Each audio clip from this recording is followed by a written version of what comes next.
আগামী জাতীয় নির্বাচনের আগে জুলাই গণহত্যার বিচার শেষ হবে বলে জানিয়েছেন আইন উপদেষ্টা আসিফ নজরুল। একই সাথে নির্বাচনের উচ্চকক্ষে পিআর পদ্ধতি হওয়ার ব্যাপারে আশাবাদ ব্যক্ত করেন তিনি। বিকেলে রাজধানীতে তথ্যচিত্র শ্রাবণ বিদ্রোহের প্রিমিয়াম শোতে এসব কথা বলেন আইন উপদেষ্টা। আরও জানাচ্ছেন মুশফিকুর রহমান। জুলাই গণ অভ্যুত্থানের স্মৃতিকে সংরক্ষণ করা সহ ভবিষ্যৎ প্রজন্মের কাছে তুলে ধরতে জাতীয় জাদুঘরে জুলাই গণ অভ্যুত্থানের তথ্যচিত্র শ্রাবণ দ্রোহ প্রদর্শন করে তথ্য ও সম্প্রচার মন্ত্রণালয়। জুলাই যেভাবে প্রতিরোধ করে এতে জুলাই আন্দোলনের বিচার পুরো গতিতে চলছে বলে জানান আইন উপদেষ্টা। এ সময় আগামীর নির্বাচন ইতিহাসের সেরা নির্বাচন হবে বলে আশা প্রকাশ করেন তিনি। আমরা সর্বোচ্চ মানের শ্রেষ্ঠ একটা বিচার করতে চাচ্ছি। আমি নিশ্চিতভাবে বিশ্বাস করি নির্বাচনের আগে অবশ্যই বিচার হবে। সরকারের যে প্রধান থাকবেন তার মেয়াদ হবে 10 বছরের। তারপরে আমরা উচ্চ কক্ষ নিয়ে আলোচনা করছি, পিআর হয়ে যাবে আমি দৃঢ়ভাবে বিশ্বাস করি। জুলাই গণ অভ্যুত্থানের পর মানুষের প্রত্যাশা এখনো পূরণ হয়নি বলে মন্তব্য করেন তথ্য ও সম্প্রচার উপদেষ্টা মাহফুজ আলম। ফ্যাসিবাদ যাতে আর ফিরে আসতে না পারে সেজন্য সব মতের ঐক্য ধরে রাখার আহ্বান জানান শিল্প উপদেষ্টা আদিলুর রহমান খান ও সংস্কৃতি উপদেষ্টা মোস্তফা সরোয়ার ফারুকি। বাংলাদেশে রাজনৈতিক দলগুলোর মধ্যে এক ধরনের বোঝাপড়া চলতেছে যে আসলে কি ধরনের রাষ্ট্র আমাদের দরকার। অনেক অগ্রগতি আছে, কিন্তু সাথে সাথে আমাদের অনেক হতাশাও আছে। আমরা মনে করি না 1 বছর 2 বছরের মধ্যে এই লড়াইয়ের ফসল আমরা পাবো, কিন্তু আমরা যদি লেগে থাকতে পারি এবং শহীদদের প্রেরণা অনুসরণ করতে পারি, আমরা আশা করি বাংলাদেশকে একটি গণতান্ত্রিক এবং সকলের রাষ্ট্র বানাতে পারবো। তবে আমাদের সবচেয়ে বড় শক্তিটা হচ্ছে আমরা সত্যের পক্ষে আছি। যারা পরাজিত তাদের সমস্যা হচ্ছে তারা মিথ্যার পক্ষে আছে। যে কারণে দেখেন কয়েক হাজার ঘন্টা ইন্ডিয়ান মিডিয়ার প্রাইম টাইম তারা ব্যবহার করছে, তাদের হিউজ টাকা আছে, সোশ্যাল মিডিয়ায় বুস্ট করছে। সেটা করে তারা চেষ্টা করছে জনগণের ন্যায্য আন্দোলনকে দাঙ্গা করতে। সমস্ত জায়গায় মতের পার্থক্য থাকতে পারে, কিন্তু মূল একটা জায়গায় ঠিক থাকতে হবে যে আমরা অন্যায়কে মেনে নেব না। আমরা কখনই মানবাধিকার লঙ্ঘন ঘটতে দেব না। আমরা ফ্যাসিবাদের পুনরুত্থান যেন না হয় তা নিশ্চিত করব। এ সময় নিজের সন্তানের পাশাপাশি জুলাই গণ অভ্যুত্থানে সকল শহীদের বিচারের দাবি জানান শহীদ আবু সাইদের বাবা ও শহীদ সাংবাদিক তাহির জামান প্রিয়র মা। দেখতে দেখতে 1 বছর ঘুরিয়ে এলো পড়ায়। আমার ছেলের সাথে আরো যারা শহীদ হয়েছে তাছাড়াও ওই রকমের সময় গেছে। এখন কোনো ছেলেরা কোনো আইনের আওতায় আনা হয় না এখন পর্যন্ত। আমি দাবি জানাই সরকারের কাছে এটা যেন আইনের আওতায় আনে কঠিনভাবে তাদের বিচার করা হয়। মিডিয়াকে অনেক শক্তিশালী করতে হবে। মিডিয়াতে যারা কাজ করে তাদের ন্যূনতম একটা সম্মান এটা যদি পাইয়ে দেওয়া যায়, হয়তো তারা দেখা গেল দেশের জন্য আরো অনেক ভালো কাজ করবে। এ সময় জুলাই চেতনা কখনো বেহাত হবে না বলে আশাবাদ ব্যক্ত করেন উপদেষ্টারা। মুশফিকুর রহমান, এটিএন বাংলা, ঢাকা।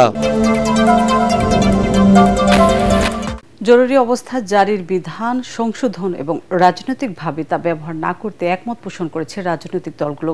রাজধানীর ফরেন সার্ভিস একাডেমিতে রাজনৈতিক দলের সাথে বৈঠক শেষে সাংবাদিকদের এই কথা জানান জাতীয় ঐক্যমত্য কমিশনের সহসভাপতি আলী রিয়াজ। তিনি জানান, উপজেলা পর্যায়ের অধস্তন আদালতের সম্প্রসারণ এবং প্রস্তাবেও একমত পোষণ করেছে সব রাজনৈতিক দল। মনির হোসেন তপুর রিপোর্ট। রাজনৈতিক দলগুলোর সঙ্গে জাতীয় ঐক্যমত্য কমিশনের দ্বিতীয় ধাপের 10ম দিনের বৈঠক অনুষ্ঠিত হয়েছে। 3টি বিষয়ে আলোচনার কথা থাকলেও সময়ের কারণে নারী প্রতিনিধিত্ব নিয়ে আলোচনা করা সম্ভব হয়নি। জরুরি অবস্থা কোনো অবস্থাতেই কোনো পরিস্থিতিতেই রাজনৈতিকভাবে ব্যবহৃত না হয় সেটা নিশ্চিত করার বিষয়ে ঐক্যমত্য হয়েছে। রাজনৈতিক দলের প্রতিনিধিরা জানিয়েছেন, জরুরি অবস্থা যাতে কোনোভাবে রাজনৈতিক উদ্দেশ্য হাসিলের জন্য ব্যবহার না হয়। একটা যদি সংসদীয় কমিটি থাকে, এই সংসদীয় কমিটির মধ্যে সরকার থাকবে, বিরোধী দল থাকবে, তাহলে এখানে ব্যালেন্স অফ পাওয়ার থাকবে। রাজনৈতিক কারণে এখানে জরুরি অবস্থা ঘোষণার সুযোগটা হয়তো বা হবে না। আমরা আমাদের দেশের অভিজ্ঞতায় দেখেছি এটাকে রাজনৈতিকভাবে হাতিয়ার হিসেবে ব্যবহার করা হয়েছে, সেটা বন্ধ করতে হবে। জরুরি অবস্থার সময় নাগরিকদের মৌলিক অধিকারের ক্ষেত্রে কতটুকু আসলে খর্ব করা হবে কিংবা কতটুকু বজায় থাকবে, এইটার একটা মাত্রা থাকা দরকার। জরুরি অবস্থার বিধানের পরিবর্তন ও সংশোধনের বিষয়ে বিস্তারিত আলোচনা সংসদে হওয়া উচিত বলে জানিয়েছেন বিএনপির স্থায়ী কমিটির সদস্য সালাউদ্দিন আহমেদ। তবে সংসদ নয়, বর্তমান সরকারের অধীনেই সব সংস্কার করার দাবি জানিয়েছে এনসিপি। এটা রাজনৈতিকভাবে অপব্যবহার করা যাবে না, এই ব্যাপারে একমত। কিন্তু বিস্তারিত কি কি নাগরিক অধিকার স্থগিত হবে না হবে, কি কি বিধান আরো সংযোজিত হবে, পরিবর্তন করা হবে, এই বিষয়ে বিস্তারিত আলোচনা সংসদে হওয়াই ভালো। ঐক্যমত্য কমিশন যদি পার্লামেন্টের দিকেই তাদের আলোচনাকে অগ্রগতি করতে থাকে, সেক্ষেত্রে অবশ্যই আমরা মনে করব যে আমাদের এই যে গোটা আলোচনা, ঐক্যমত্যের আলোচনা, সে আলোচনা অবশ্যই কার্যকর হবে না। ঐক্যমত্য কমিশনের পরবর্তী বৈঠক বৃহস্পতিবার অনুষ্ঠিত হবে। আমি আন্তরিকভাবে মনির হোসেন তপু, এটিএন বাংলা, ঢাকা। জাতীয় নির্বাচন যত দেরি হবে দেশ তত পিছিয়ে যাবে, অর্থনৈতিক ক্ষতিগ্রস্ত ও আইন শৃঙ্খলা পরিস্থিতির অবনতি হবে বলে আশঙ্কা প্রকাশ করেছেন বিএনপির মহাসচিব মির্জা ফখরুল ইসলাম আলমগীর। বিকেলে এক সভায় তিনি আশা প্রকাশ করে সিলেটে বলেন, এটি বিবেচনায় নিয়ে অন্তর্বর্তী সরকার আসছে ফেব্রুয়ারিতে জাতীয় নির্বাচন আয়োজন করবে। একই অনুষ্ঠানে দলের নীতি নির্ধারকরা অভিযোগ করেন, মুক্তিযুদ্ধ বিরোধী শক্তি সংখ্যানুপাতিক পদ্ধতিতে ভোট নির্বাচনী পরিবেশের কথা বলে দেশকে গণতান্ত্রিক ধারায় ফিরতে বাধা দিচ্ছে। সিলেট থেকে ইকবাল মুন্সির পাঠানো তথ্য ও ছবি নিয়ে বিস্তারিত জানাচ্ছেন মইনুল আহসান।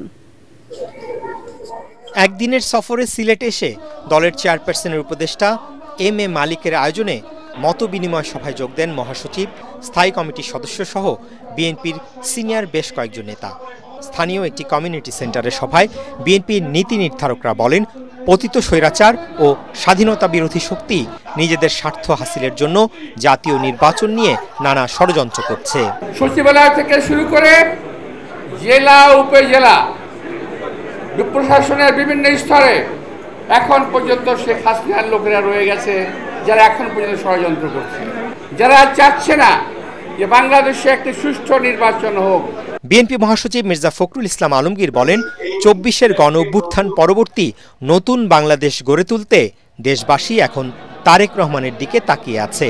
আমরা বাংলাদেশে একটা গণতান্ত্রিক রাষ্ট্র প্রতিষ্ঠা করতে চাই, যেখানে সবার অধিকার পূর্ণ করা হবে, ভোট দিতে পারবে মানুষ, যেখানে কথা বলতে পারবে, বাক স্বাধীনতা থাকবে।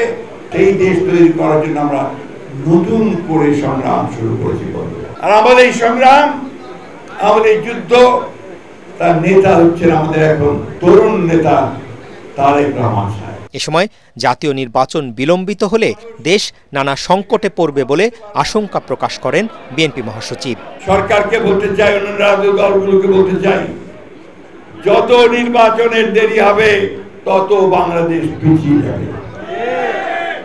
বিনিয়োগ আসবে না, ইনভেস্টমেন্ট হবে না, মবক্রেসি আরো বাড়বে, জুডিশিয়াল সিস্টেম ভেঙে পড়বে, আইন শৃঙ্খলা পরিস্থিতি ভেঙে পড়বে। সেই জন্য দরকার একটা নির্বাচিত সরকার, যে সরকারের পেছনে মানুষ আছে। এর আগে একদিনের সফরে পুণ্যভূমি সিলেটে এসে প্রথমেই দুই সাধক হজরত শাহজালাল রহমতুল্লাহ আলাইহি ও হজরত শাহপরান রহমতুল্লাহ আলাইহির মাজার জিয়ারত করেন বিএনপি মহাসচিব। ফেব্রুয়ারিতে নির্বাচনের একটা মোটামুটি আলোচনা হয়েছে। আমরা সবাই আশাবাদী যে এই নির্বাচনের মধ্য দিয়ে দেশ, জাতি গণতন্ত্রে ফিরে যাবে। এ সময় জিয়া পরিবারের জন্য দেশবাসীর কাছে দোয়া চান তিনি। মইনুল আহসান, এটিএন বাংলা।